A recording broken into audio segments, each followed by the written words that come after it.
Hey everyone, this is Ian Carlin. Welcome to A Mind for Fitness. Glad you can make it today, where we talk about the issues regarding health and fitness, exercise, all that good stuff, all the stuff that's going to keep you going towards your weight loss goals. And that's really what we're about here. That's really what I want to see for you. That's what I want to see for myself. I want to see us getting to a healthy weight and maintaining a healthy weight if we've already achieved a healthy weight or our goal weight. And the show is here to provide the encouragement and to provide I guess, the information, as you would say, and just stuff that, it occurs to me as I go through my day and my life. I'll often see something or hear something. I'll go like, oh, okay, that would make a great topic for the program. And today we're going to be talking about carbs that we often overlook. And obviously, if you don't know, if you're new to the program, you know that we take a hormonal view to health here and not a calories in, calories out view to health primarily. Not that exercise doesn't matter, not that the amount that you consume doesn't matter, but the overarching reason why people are overweight and the overarching reason why people don't lose weight or can't lose weight or how to lose weight has to do with hormonal balance, particularly regarding insulin, but there are other hormones as well. And that's the theory that we have, that we promote here on the program. We do not promote that it's an energy balance, but well, it is an energy balance, but your energy balance is regulated by hormones. So that's important for us. That's important for us to know. And our hormones, particularly in this area, is regulated by what we eat. And so we believe here, or I believe here on the program, that the big deal is your carbohydrate consumption overall and your processed food consumption overall, because that can derail your hormones. So we're going to be getting into that. So we promote a ketogenic or low carb and also a paleo type of lifestyle here on the program. And we talk a lot about how like things that can go wrong and stuff like that, and why they go wrong and how you can fix it. And speaking of how you can fix it, before we get into the program, please don't forget to pick up my book.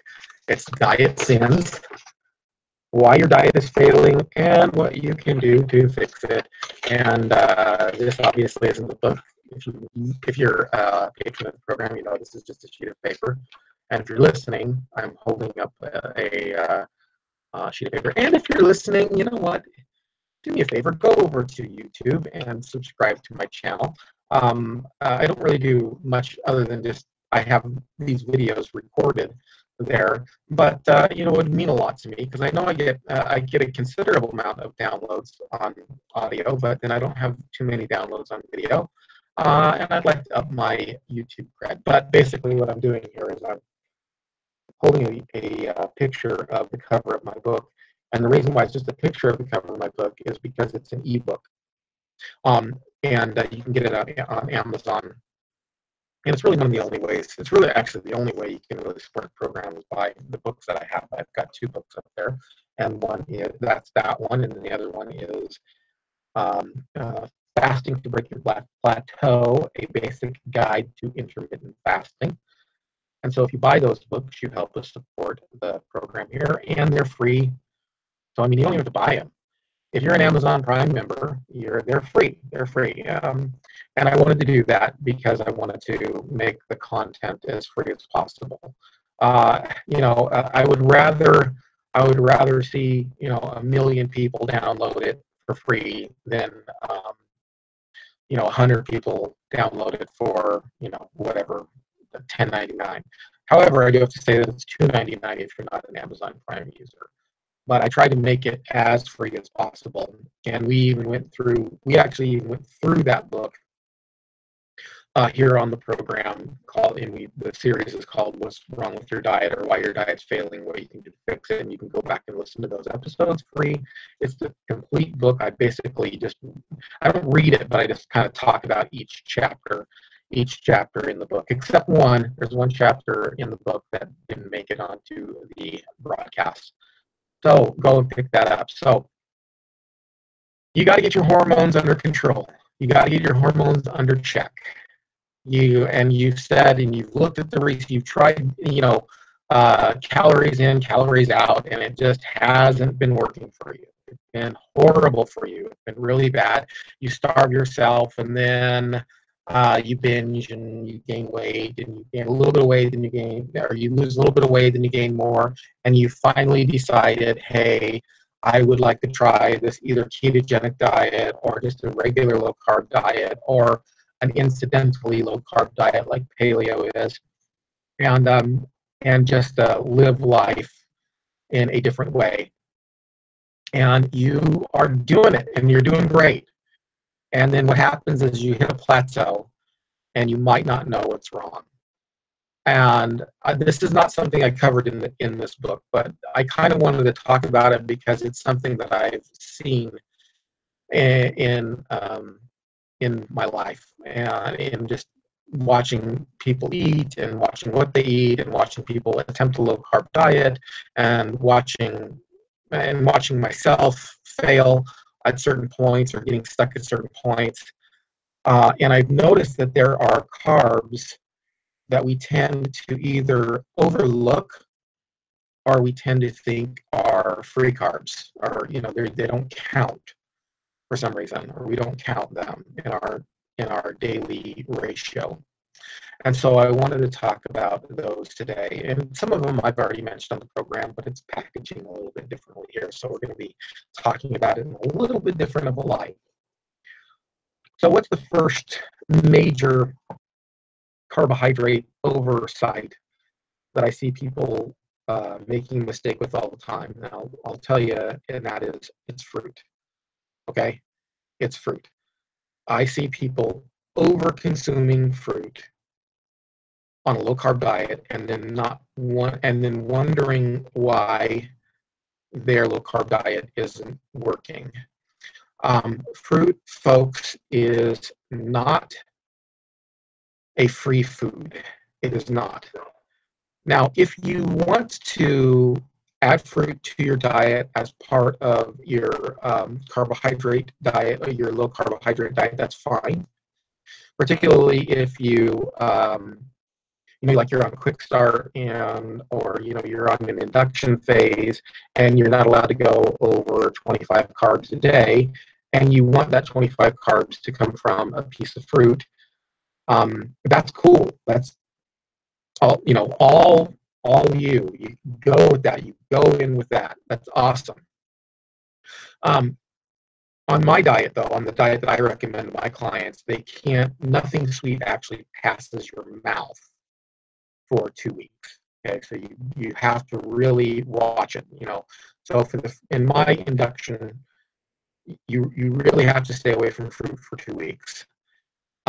But some people don't, and some people get results as a result of that. If they're strict enough, if they're watching enough, if they are really counting, okay, how many carbs is in that pineapple or or mango or whatever it is, fruit that they're eating.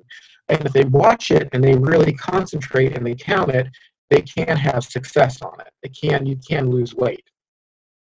But then you hit a plateau, and one of my recommendations on hitting a plateau is that you don't eat fruit. You just refrain from fruit for a little while to see if that can lower your insulin level. But on my diet, I actually try to dissuade. Actually, I don't have one diet. I have like a combination of diets that I let people choose from, depending upon their lifestyle. But if you just want to go the strict low carb diet, because we got to start somewhere, I actually don't let people. I actually tell them to stay away from fruit for 2 weeks. And the reason is because if you're really, really super duper insulin resistant, and you're super duper, your pancreas just spits out insulin anytime something sweet passes your mouth. And they've even shown this, that that if people who are severely metabolically damaged, if they even smell fruit or smell sweet food, I think it's actually even food at all. You can actually get an insulin response from smelling food. How's that? I mean, how horrible is that to be that metabolically messed up? But it happens. And so when I'm talking with somebody, and depending upon their age, and depending upon um, how serious they are, depending upon their lifestyle, I really try to tell them to stay away from fruit for the next 2 weeks. Now, if you're not doing my protocol, if you're just like on Atkins, and they let you have fruit for your induction phase, or a protein power or something like that, where you can have fruit, you just have to limit it. That is one of the things that I've seen most commonly overlooked, is too much fruit. You have to count it. You have to be careful. It's not a free food. And by the way, if I just want to say this incidentally, to go without fruit for 2 weeks is not going to kill you. People are like, what about vitamins? What about minerals? What about all that stuff? Okay. Yeah, if you were on a ship and you didn't have fruit, and you might develop scurvy because you don't have vitamin C. But going 2 weeks without fruit is not a problem. It's not going to be a problem at all, especially if you're supplementing with vitamin C or something like that. So don't worry about that. But always consult your physician, because this podcast does not necessitate a doctor-patient relationship, just as a disclaimer. But people tend to see fruit as a free food, even when they're not low-carb dieting, even when they're switching from a regular diet over to like a more traditional diet. They said, so it's like, oh, you can eat what you want. Well, you overconsume fruit for a reason, because it's sweet. And it's going to trigger metabolic responses that are going to cause you to gain weight. And it's really super easy to overdo it on fruit. I mean, quite honestly, if you say, oh, I'm going to have a cup of even like a low glycemic index and low carbohydrate count fruit, like honeydew, or I can't remember which ones they are. Berries are like the most common one. And it's like, okay, you can have like a half a cup of berries for breakfast or something like that. But is it really half a cup? Did you put some berries in your mouth when you were doing it? All these things kind of factor in. Was it a heaping cup? Was it, and then is that all you're having? Are you having that as your fruit, and then later on you're going to have something else that's high carb as well? So the combination that I see happening most often is that people are over consuming fruit, and they're not really counting it, or you just eat more than you think you're eating, and you eat more because you think you're eating because it's sweet. It tastes good. And you get all those signals in your brain, all the serotonin, all that stuff that dump into your brain and say, oh, this is a good food. It's a survival mechanism to keep you alive. So watch the fruit intake. If you can possibly stay away from it as much as you can, that's what I recommend, until you get your weight under control, or until you get your hormones under control and you're losing weight and you want to add it back in. That's fine. But it's number one, it's not a free food. And then number two, if you decide to use it, make sure you count it. Boom, done. End of story. Free fruit, we're done. Okay, free food as a food, we're done. There's a lot more I could say about that. The second thing that I see happening a lot on a low-carb diet is the overconsumption of ketchup. Ketchup is hellaciously high carb. It's through the roof. You can totally wreck your diet and not know it.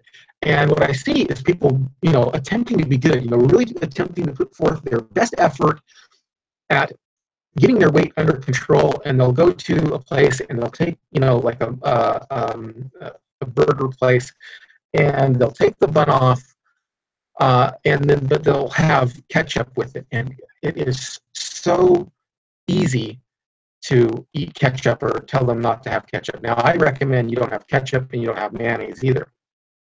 Mayonnaise is good for a low carb diet because it's not high in carbohydrates, it's fattening, but it is made out of industrial seed oils, which isn't the best for your weight loss. But let's just skip that for a minute. Let's just say you're just going strictly low carbohydrate and you're trying to count your carbs, and something's going wrong and you don't know what it is, or you've hit a plateau. There are all these little secret carbs that you just have to watch for. And one of the ones that I see people doing a lot is ketchup. Or they'll have a burger and they'll squirt ketchup next to it, and it'll be like, okay, that's a lot of ketchup for a burger, and you are going to spike your insulin. Now, don't pay attention to me at all if your diet's working. If your diet's working for you and you're losing weight, and there is a group of people out there, I have to admit, who are kind of youngish. They're overweight, they're still maybe before 40, and they're overweight, and they just cut out a couple of things. They just cut out a couple of things, and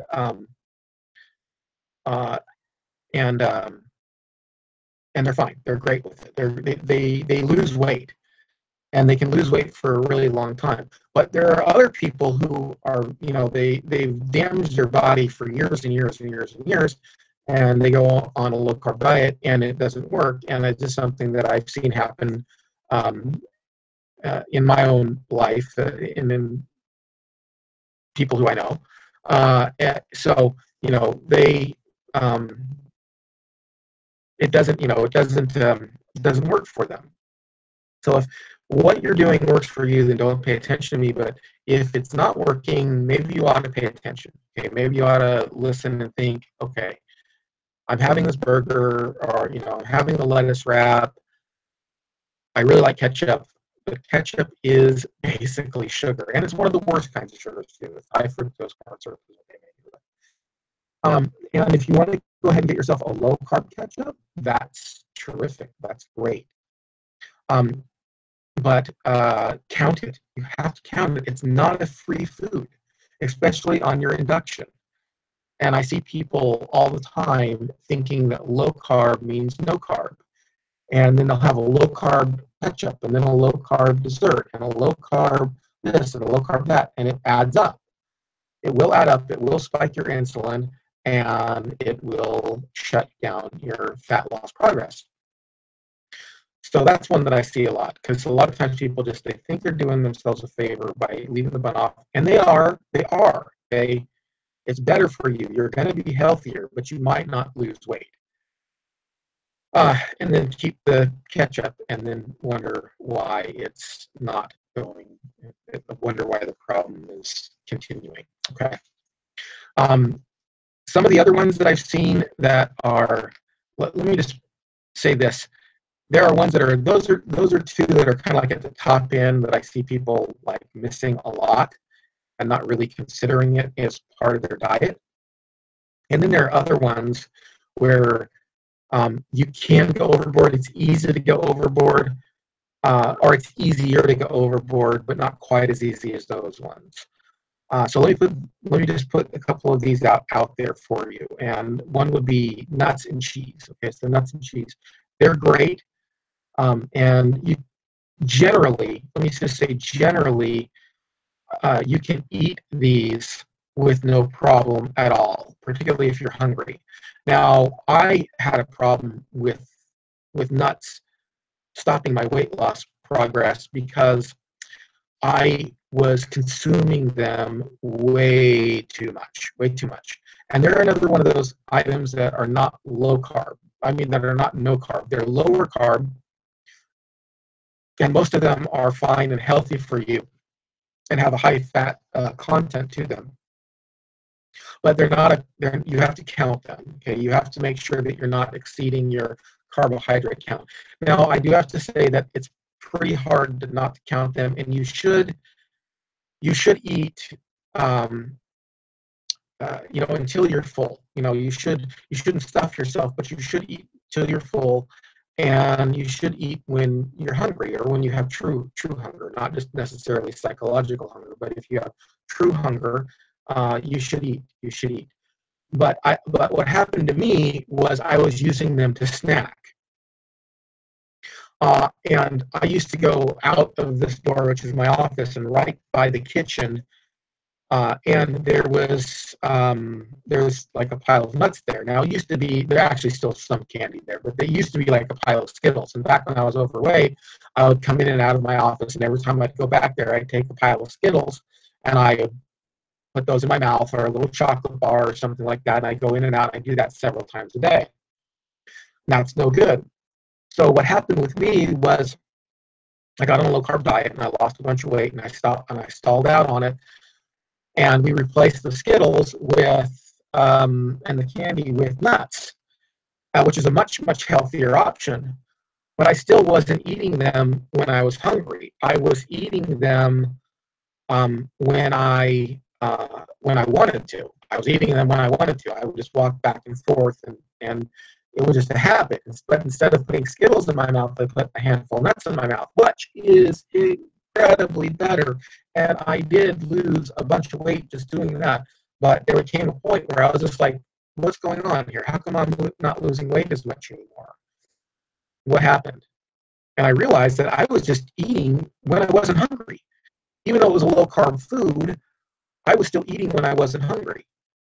So, and sometimes we can eat some stuff that is that we can overdo it and not even realize it, because it is kind of a food that you should eat, and eat when you're not, eat when you're full, or eat when you're hungry, and then stop when you're full. I guess that's what I'm trying to say. Confusing myself there. Now, obviously, this doesn't count if you're on a ketogenic diet. On a ketogenic diet, yes, you can have nuts, you can have cheese, but the big thing you're looking for is fat first. What I mean, you want high fat content. And so, the cheese you're going to go for is a cheese like mozzarella, which is very much high in fat and very, very low in carbohydrate. And that is really difficult to overconsume and wreck your low carb diet. So that's one of them that's kind of like on a degrading scale. And finally, the last one that I'm going to talk about today, at least unless something else occurs to me, and this is not an overlooked carb, but this is an overlooked food that will wreck your low carb diet, in my opinion, or your low carb lifestyle, in my opinion. That is Diet Coke or Diet Soda. I shouldn't say Coke, because it's not necessarily Coca-Cola, the company. It is cola. It's Diet Cola, any kind. So whether it's whatever your poison is. Now, look, again, you can't always cut out everything out of your diet all at once. And I do, talk with somebody about their age, about what they're willing to give up, about how serious they are, whether they're male or female. All that stuff plays into consideration. And I lost a ton of weight, as you know, if you're listening to the program. I lost a ton of weight drinking Diet Coke. I was still, I started when I was 39, so I was still in my 30s. I cut out all my other carbs. I really did the induction phase where I was like at well under 50 carbs. This is the only thing that I didn't count, and I don't make clients count this, and that is fibrous vegetables. You do not have to count fibrous vegetables in your low carb diet. I don't count them. I don't care that they have carbs in them. I do not care. You can eat those fibrous vegetables, as much of those as you want. It's the stuff that goes with them and in them that you have to watch out for. But so I drank Diet Coke and I lost weight, but I know that there's some people who drink Diet Coke and it has the same problem that we talked about with fruit, and that is that it triggers an insulin response because it's sweet. So I do try to generally discourage my clients from putting anything sweet past their mouth for 2 weeks, just to reset their hormones. But the good news is you get a free day a week where you can have what you want, as long as it's that day and not every other day. Well, I can go off on that. And I've gone off on that before about how your cheat day is your cheat day, and every other day is kind of a cheat day. Ain't gonna work. It's not gonna work. You will not lose weight, and if you lose weight, it'll be a little bit, and then you'll plateau right out. So don't drink Diet Coke, or don't drink diet soda at all. It's not good for you. It's not healthy for you. If you are one of these people who can truly go on a low carb diet, but you still need that diet drink for a while, I am not going to tell you no. I'm not going to tell you no. But normally, what it is, it's a combination of things. It's not normally one thing, it's normally a combination of it. It's normally that, okay, I'm on a low carb diet, I don't know why it's working. And it's not just, well, I'm drinking Diet Coke. I'm drinking Diet Coke. It's like, okay, I've cut out bread, I've cut out pasta, I've cut out rice.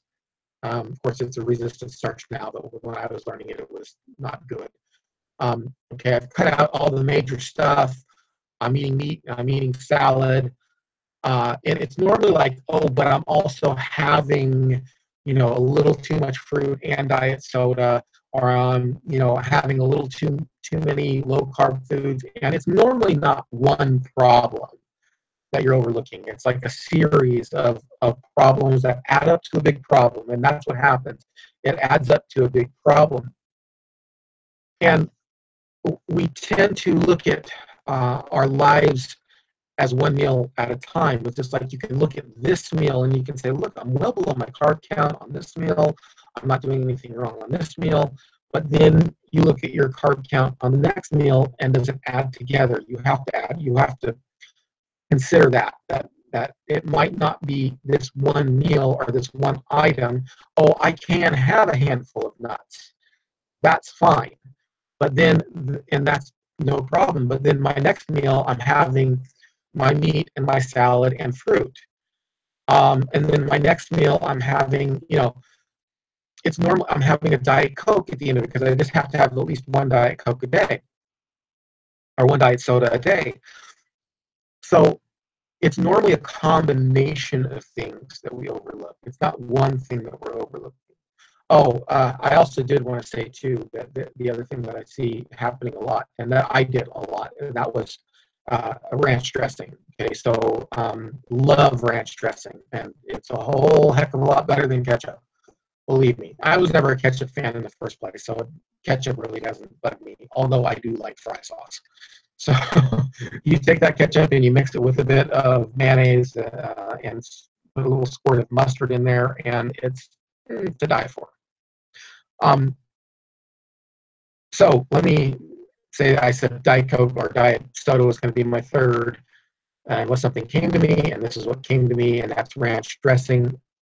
And the reason why I bring this up is because this was something that I had to struggle with. Ranch dressing does have sugar in it. Now, it's normally not enough sugar. It's only a couple carbs.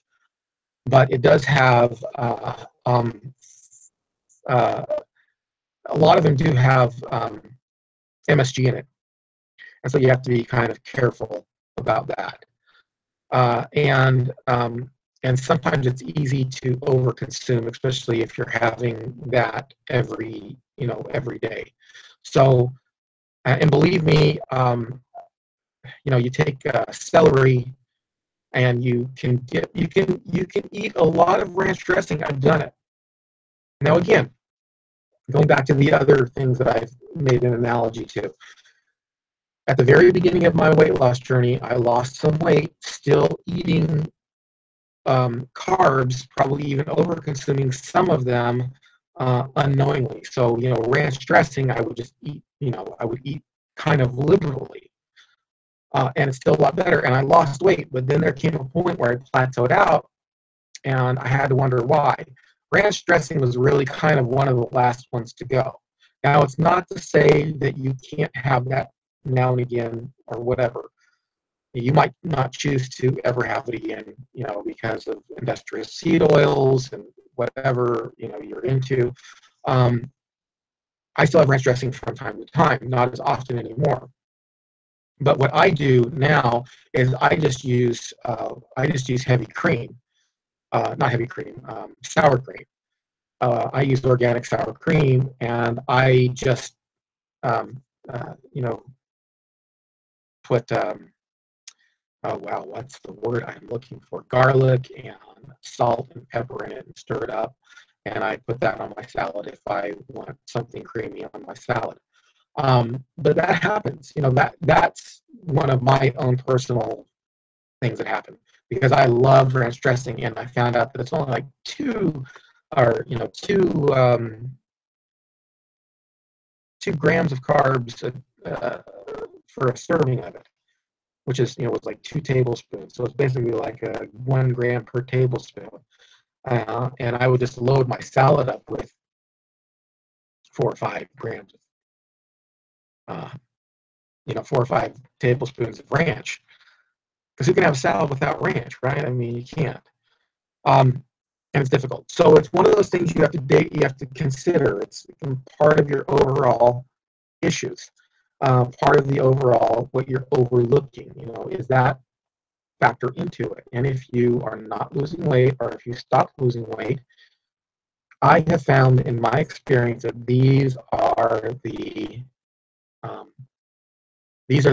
ones that I most often overlook myself, or most often see people overlook. And I tell you, it's still a battle. So fruit is still a battle for me because it's sweet, and I'm addicted to sweet food.